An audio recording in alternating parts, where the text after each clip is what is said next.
আসসালামু আলাইকুম। কেমন আছেন সবাই? আই হোপ সবাই অনেক বেশি ভালো আছেন। আলহামদুলিল্লাহ আমিও আমার পরিবার পরিজন নিয়ে ভালো আছি। এই তো প্রতিদিনের মতো আবার একটি নতুন ব্লগ নিয়ে এসেছি আপনাদের মাঝে। আশা করি আজকের ভিডিওটি আপনাদের অনেক বেশি ভালো লাগবে। আজকের ভিডিওটি আমি শুক্রবারের সকাল থেকে আর কি শুরু করেছি, যেহেতু একদিন পরে পরে ভিডিও দেই। শুক্রবারের ভিডিওটা আমি শনিবারে দিই, তার জন্য আর কি। তা আসলে শুক্রবার হচ্ছে প্রতিটা গৃহিণীর জন্য, মানে পৃথিবীর সব অফিস আদালত যদিও বন্ধ থাকে, তবে ঘরে গৃহিণীদের কিন্তু মানে শুক্রবারে কোনো অবসর বা ছুটি নেই। অন্যান্য দিন সপ্তাহে যা কাজ করি না কেন, আমার কাছে মনে হয় শুক্রবার আসলে মানে কাজের চাপ আরও বেশি বেড়ে যায়। আর শুক্রবারটাই আসলে এমন, শুক্রবারে যেহেতু ধোয়া মোছা বা পরিষ্কার পরিপাটি করার একটা দিন থাকে। আসলে এই দিনে সবসময় চেষ্টা করি আমার বাসার যত কাপড় চোপড় ধোয়া মোছা থেকে শুরু করে, ওয়াশরুম ধোয়া থেকে শুরু করে, ফার্নিচার পরিষ্কার করা থেকে শুরু করে সব কিছুই করি। আর ওই দিন ছেলেরা সবাই বাসায় থাকে, এবং যাদের হাজব্যান্ড দেশে মানে সরকারি জব করে বা কোনো একটা প্রাইভেট কোম্পানিতে জব করুক না কেন, সবাই কিন্তু ওই দিন বাসায় থাকে। তো এদিকে আর কি শুক্রবারের সকালবেলা ঘুম থেকে উঠেই দেখলাম যে বেসিনটা অনেক বেশি নোংরা হয়ে আছে, তাই আর কি বেসিনটা পরিষ্কার করে নিলাম। আর অনেক দিন হয়ে গিয়েছে মানি প্ল্যান্ট গাছের পানিগুলো আসলে চেঞ্জ করা হয় না, তাই পানিগুলোও চেঞ্জ করে দিয়েছি। তো তারপরে সোজা চলে এসেছি সকালে নাস্তার পর্বে। এখানে সকালে নাস্তায় আজকে আর কি আম চিড়ামুড়ি দিয়ে আর কি আম দিয়ে খাওয়া হবে। আমার ছোট ছেলের যেহেতু মাদ্রাসা বন্ধ, ও বাসায় এসেছে, এখানে আর কি নাস্তা রেডি করে নিচ্ছি। আজকে সকালে নাস্তা আম চিড়ামুড়ি দুধ ছিল আর কি। তো এইটা দিয়ে আজকে খুব শর্টকাট নাস্তা করে ফেলবো। আমি আসলে সবসময় চেষ্টা করি বাচ্চাদেরকে এক এক সময় এক এক রকম খাবার দেওয়ার জন্য। আসলে খাবারে ভিন্নতা আনলে কিন্তু মুখের স্বাদ বেড়ে যায়, এবং কি বাচ্চাদের খাওয়ার রুচিটাও ঠিক থাকে। যেমন এক এক দিন নুডলস, রুটি, বা দেখা গেছে বুয়া ভাত বা ছিটা রুটি, এক এক রকমের। আর এখন যেহেতু আম চিড়ামুড়ির দিন, আম কাঁঠাল পাওয়া যায়, তাই আম চিড়ামুড়ি আসলে খাওয়া যায়, সমস্যা নেই সকালবেলা। তো আর কি এখানে নাস্তাগুলো রেডি করে তারপরে আমরা খেয়ে নেব। অফ ক্যামেরাতেই আজকে নাস্তাটা খেয়ে নেব। তো ভিডিওর এই পর্যায়ে এসে যে সকল প্রিয় আপু এবং ভাইয়ারা আমার ভিডিওটি দেখছেন, প্লিজ ভিডিওটিতে একটি লাইক দিয়ে অবশ্যই কন্টিনিউ করবেন। আর যারা অলরেডি এই কাজটি করে দিয়েছেন তাদেরকে জানাই অসংখ্য ধন্যবাদ। তো শুক্রবারের সকালবেলা দেখলাম অনেকটা দিন লম্বা একটা বৃষ্টিময় দিন কাটানোর পরে শুক্রবারের সকালবেলা দেখলাম যে অনেক বেশি রৌদ্র উঠেছে। তো তার জন্য ভাবলাম আজকে বাসার যা যা আছে সব কিছু ধোয়ার কাজটা, পরিষ্কার করার কাজটা সেরে নেব। আমার যেহেতু কোনো হেল্পিং হ্যান্ড নেই বা ওয়াশিং মেশিন নেই, তাই নিজের হাতেই কাপড় চোপড় ধুতে হয়। তো এখানে আর কি আমি কাপড়, বিছানার বেড, তারপরে পাতলা কম্বল, এগুলো আর কি আজকে সব কিছু ধুয়ে নিয়েছি। তো এখন চলে এসেছি ছাদে।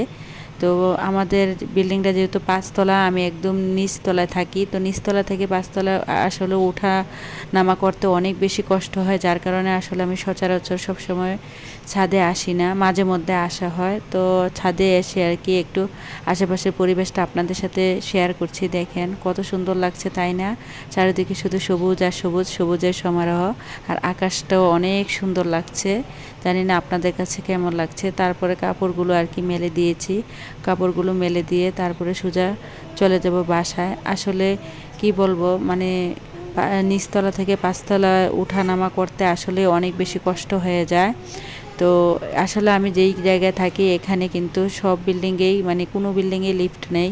5 তলা বলেন আর 7 তলা বলেন, সবাই কিন্তু পা দিয়ে আর কি উপরে উঠানামা করে।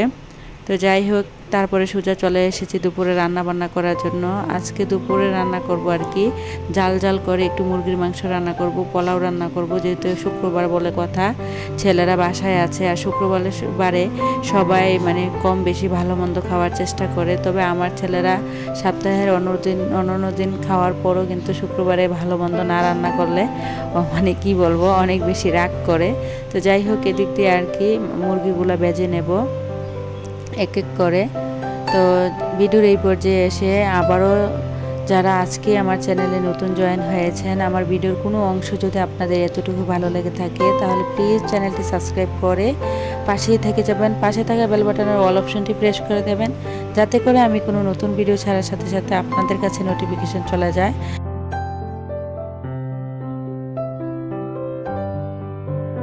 ভিডিও টাইটেল এবং থাম্বনেল দেখে হয়তো বুঝতে পেরেছেন। মধ্যবিত্ত ঘরের বউরা পারে স্বামীর অল্প ইনকামে সুখী হতে, আর সংসারের জন্য কিছু শখের জিনিস কেনাকাটা করলাম, তাই আর কি আজকে আপনাদের মাঝে শেয়ার করব। আশা করি আজকে আর কি আপনাদের মাঝে শেয়ার করব। আসলে আমরা মধ্যবিত্ত বলে কথা, চাইলেই কিন্তু অনেক কিছু করতে পারি না। নিজের শখ আহ্লাদ সব কিছু পূরণ করতে হলে কিন্তু অনেক বেশি কষ্ট, ত্যাগ তিতিক্ষা, অনেক বেশি অপেক্ষা করতে হয়। আসলে চাইলেই যে চাওয়া মাত্রই যে নিজের শখ বা শখ ইচ্ছেগুলো পূরণ করতে পারি তা কিন্তু কখনোই না। আসলে মধ্যবিত্তদের জীবনটাই এরকম। আসলে স্বামীর অল্প ইনকামে সুখী হতে হলে আমি মনে করি কি, মানুষের জীবনে যার চাহিদা কম সে কিন্তু সবচেয়ে পৃথিবীর সবচেয়ে সুখী মানুষ। স্বামীর আয় বুঝে বিয়ে করলে অবশ্যই সংসার জীবন সুখী হয়। স্বামীর অল্প ইনকামে কিন্তু সুখী হতে হলে নিজেদের চাহিদা বা শখ সব কিছুই কিন্তু কম থাকতে হবে। যদি আপনার চাহিদা যদি বেশি থাকে তাহলে আপনি কখনো সুখী হতে পারবেন না, আর আপনার চাহিদা যদি কম থাকে তাহলে অবশ্যই আপনি সুখী হতে পারবেন। তাই আমরা যারা মধ্যবিত্ত আছি তাদের চাহিদাগুলো কিন্তু লিমিটের মধ্যেই রাখতে হবে, তা না হলে কখনোই কিন্তু সংসার জীবনে সুখী হতে পারবো না। কারণ যে বুঝতে হবে আমি মধ্যবিত্ত আর আমার হাজব্যান্ডের ইনকামও খুবই কম।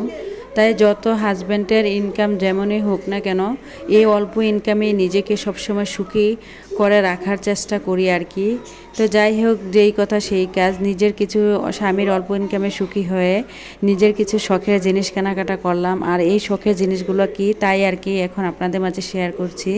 দুপুরে রান্নাবান্না শেষ করে তারপরে চলে এসেছি আপনাদের সাথে শেয়ার করার জন্য। আমি কিছু আমার শখের জিনিস কিনেছি, আর এই জিনিসগুলো কিনতে যে আমার কত বেশি অপেক্ষা করতে হয়েছে, কত বেশি মানে কি বলবো, অনেকটা বেশি ধৈর্য ধরেছি। আসলে আমরা যেহেতু মধ্যবিত্ত, কোনো কিছু করার আগে কিন্তু অনেক বেশি ভেবে চিনতে তারপরেই অনেক কিছু করতে হয়, বা একটু একটু করে কিন্তু টাকা জমিয়েই কিন্তু মানে সব কিছু করতে হয়। চাইলেই কিন্তু হুট করে অনেক কিছু করতে পারি না। দীর্ঘ 14 বছরের সংসার আমার সংসার জীবনে যা কিছু দেখছেন, আমার কিন্তু প্রথম থেকে কোনো কিছুই ছিল না।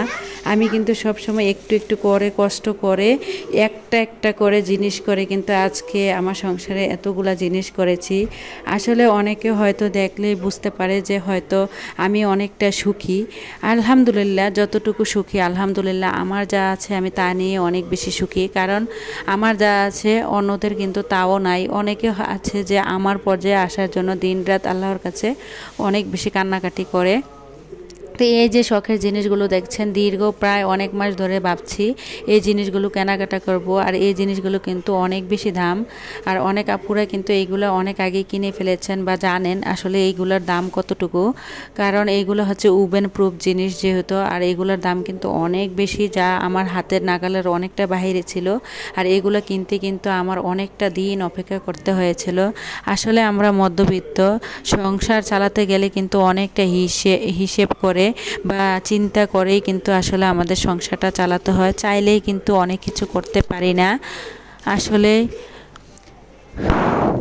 আমাদের মতো মধ্যবিত্ত পরিবারের বউদের অবশ্যই বুদ্ধি করে সবসময় চলতে হয় বা হিসেব করে চলতে হয়। হিসেব এবং বুদ্ধি করে ধৈর্য নিয়ে কিন্তু আমরা একটু একটু করে আমাদের শখের জিনিসগুলো পূরণ করি। আমরা যদি আয় বুঝে ব্যয় না করি বা স্বামীর অল্প ইনকামে যদি সন্তুষ্ট না থাকি তাহলে কখনোই সংসার জীবনে সুখী হতে পারবো না। তাই সবসময় আমরা চেষ্টা করব আমাদের হাজব্যান্ডের যাই ইনকাম হোক না কেন তা নিয়ে সন্তুষ্ট থাকার, এবং তা থেকে নিজেদের আয় বুঝে ব্যয় করে একটু একটু করে টাকা জমিয়ে রাখবো। আর সেই টাকা দিয়েই কিন্তু নিজেদের শখের ছোট ছোট ইচ্ছেগুলো পূরণ করব। এটাই হচ্ছে আমাদের মানে সংসার জীবনে সুখী থাকার সবচেয়ে মূল মন্ত্র। আমি মনে করি কি, একজন মধ্যবিত্ত স্ত্রীর সবচেয়ে বড় চাহিদা হচ্ছে বা সবচেয়ে বেশি সুখ হচ্ছে তার স্বামীর অল্প ইনকাম নিয়ে এবং তার যা আছে তা নিয়ে সবসময় সন্তুষ্ট থাকা। তা না হলে সে কখনো কিন্তু আসলে সুখী হতে পারে না। আর সুখী হতে হলে কিন্তু আপনাকে অবশ্যই ধৈর্য ধরতে হবে, কষ্ট করতে হবে, হিসেব করে সংসার জীবনে চলতে হবে। স্বামীর ইনকাম আয় বুঝে কিন্তু আপনাকে ব্যয় করতে হবে, তাহলেই কিন্তু আপনি সংসার জীবনে সবচেয়ে বেশি সুখী। তা আমি কিন্তু সবসময় চেষ্টা করি আমার স্বামীর অল্প ইনকাম দিয়ে সুখী থাকার জন্য এবং কি আমার ছোট ছোট ইচ্ছেগুলো পূরণ করার জন্য। যেমন আজকে আমার ছোট ছোট কিছু ইচ্ছে পূরণ করলাম। তো আপনারা সবাই সবসময় ধৈর্য এবং কি স্বামীর আয় বুঝে সবসময় ব্যয় করবেন এবং কি একটু হিসেব করে চিন্তা ভাবনা করে সবসময় সংসার চালানোর চেষ্টা করবেন। এতে করে আপনিও সুখী, আপনার হাজব্যান্ডও সুখী, আপনার ছেলে মেয়েরও অনেক বেশি সুখী থাকবে। আর ছেলে মেয়েদেরকেও সবসময় কমের মধ্যে সন্তুষ্ট রাখার চেষ্টা করবেন।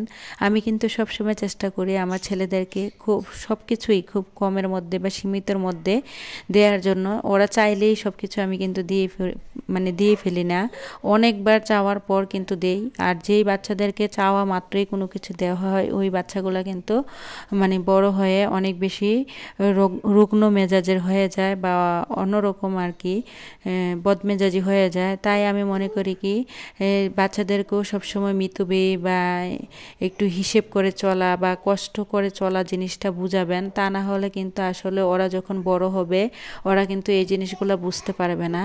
তাই আমি সবসময় চেষ্টা করি নিজে যেরকমভাবে চলাফেরা করি আমার ছেলে মেয়েদেরকেও কিন্তু ঠিক তেমনইভাবে আর কি চলাফেরা যেন করে। ওরা জানি সবসময় ওদের মাথায় জানি বা চিনতে একটু হিসেব বা চিন্তা ভাবনা করে চলাফেরা করতে হয়, এগুলো আমি সবসময় ওদেরকে বুঝাই। তো যাই হোক, এদিক দিয়ে যেহেতু শুক্রবার ছিল তো আজকে কিন্তু আমাদের বাসায় কোনো কারেন্ট ছিল না, সারাদিন পানি ছিল না, কারেন্ট ছিল না। আমি কিন্তু মোবাইলের লাইট দিয়ে কিচেনে রান্না বান্নার ভিডিওগুলো করেছিলাম। তো এখানে ছেলেদেরকে খাবারটা দিয়ে দিয়েছিলাম। ভিডিওটা এই পর্যন্তই, সবাই ভালো থাকবেন, খোদা হাফেজ, আসসালামু আলাইকুম।